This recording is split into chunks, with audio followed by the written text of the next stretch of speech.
Hi everyone, today I'm joined with Baden from Brilliant Driving School down in Swansea. Hi everyone. And today we are going to be going through the 14 Tell Me questions. So Baden's going to ask me the questions and I'm going to give the answers to what the questions are. So when you're ready, Baden?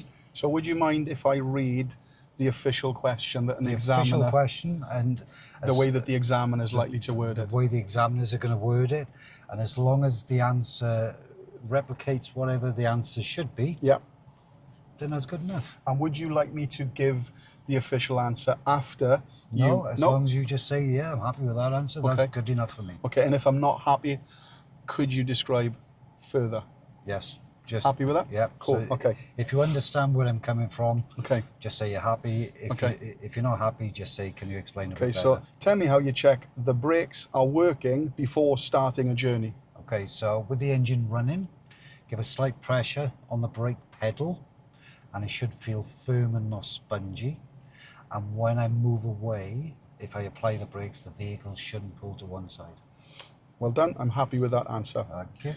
Question 2. Tell me where you'd find the information for the recommended tyre pressures for this car and how tyre pressures should be checked. Okay, so the tyre pressures on this car, there's a label down in the driver's door on the pillar. Yep. But you can also find them in the owner's manual. Yep. And use a reliable tyre pressure gauge, and you should be checking the tyres when they're cold. And if you've got a spare, you should be checking that as well. And don't forget to replace any valve caps if you've got them on the car.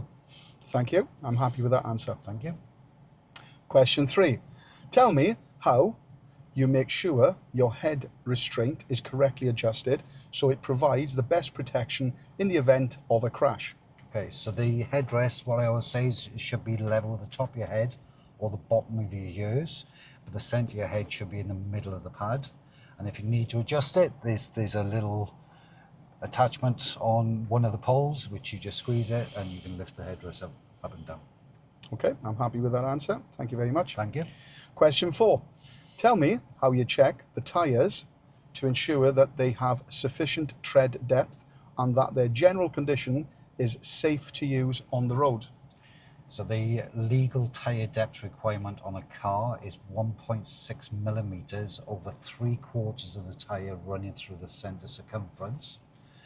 And when you check your tyres, you should be looking for any cuts or bulges or any damage to the sidewalls.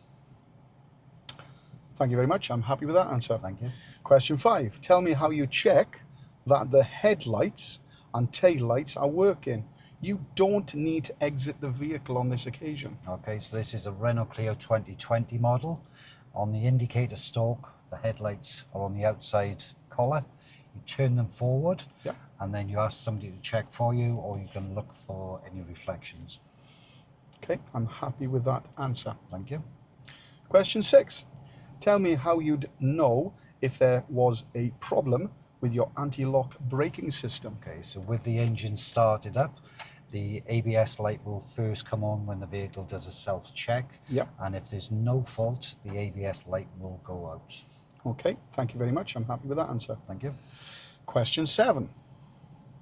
Tell me how you check the direction indicators are working. You don't need to exit the vehicle on this occasion. Okay, so with any vehicle, what you can do is just press the hazard light switch and then just walk around the car and check them all at the same time. Some people say that you put the left on, check the left side, then put the right on, check the right side, but you can just use the hazard light switch. So how would you know without leaving the car? How would you know without exiting the vehicle?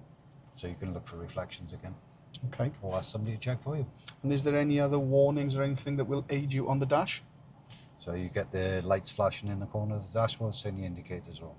Fantastic. I'm happy with that answer. Well done. Thank you. Question 8. Tell me how you check the brake lights are working in this car. Okay, so again, with the ignition on or the engine running, gently press the brake pedal. There's 3 brake lights on the back of this car, 2 sides, 1 in the rear window, and you can either ask somebody to check for you or you can look for reflections. Well done. Excellent answer. I'm happy with that answer. Thank you very much. Question 9. Tell me how you check the power assisted steering is working before starting a journey. Okay, so again with the engine running this time, the steering should feel light and not heavy. If it's heavy, there's a fault. If it's light, then it's working correctly. Okay. Is there another option that you could check your power steering? You can do it with the engine off. Yep. So with the engine off, you just apply a small bit of pressure, Yep. either left or right, Yep. start the engine up, and as the engine starts up, it should pull. Thank you very much. I'm happy with that answer. Thank you. Question 10. Tell me how you'd switch on the rear fog lights and explain when you'd use them. You don't need to exit the vehicle on this occasion. Okay, so with the headlights on, so outer collar, turn forward, put the headlights on. The fog lights on this car is the inner column. Yep. And you turn it backwards. A fog light will illuminate on the dashboard. Yep. And there's 2 lights on the back of this car, I believe. Yep. And you should only use them when visibility is below 100 meters, How would you gauge 100 meters? roughly a length of a football pitch. And obviously there's no football fields when you're going down the road. Okay. Is there anything else that you could use to help the students watching? Maybe 3 lampposts. Excellent, well done. Very good answer. I'm happy with those answers. Thank you. Thank you. Question 11.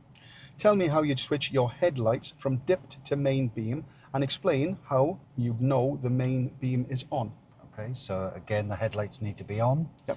On this car, you push the indicator forward. Yep. And then a blue light will come on the dashboard. If there's a blue light on, you know your main beam's on. So when you need to deactivate it, you just pull the stalk back. Fantastic. Good answer. I'm happy with that. Thank you.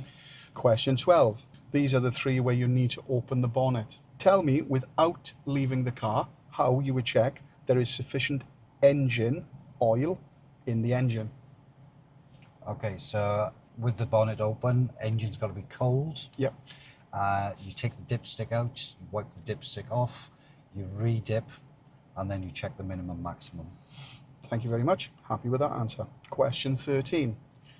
On this occasion, without leaving the car, can you tell me how you have sufficient engine coolant in the engine? Okay, so the engine reservoir is on the right-hand side. It's got a little cap which shows steam, and there's a minimum maximum mark on the side of the bottle, and you need to make sure that the coolant level is between those 2 levels. Thank you very much. I'm happy with that answer. And the final question, question 14, again, without leaving the vehicle, can you tell me how you check that you have a safe level of hydraulic brake fluid? Okay, so the brake fluid is close to the back of the engine bay, and it's just a small reservoir which has normally got a stop symbol on the top, and similar to the coolant, you'll have a minimum and maximum mark, and you need to make sure that the level is between those marks. Fantastic. That concludes the questions. When done, you have answered all 14 questions correctly as asked. Thank you, John. Thanks very much, Baden. Thanks for your assistance.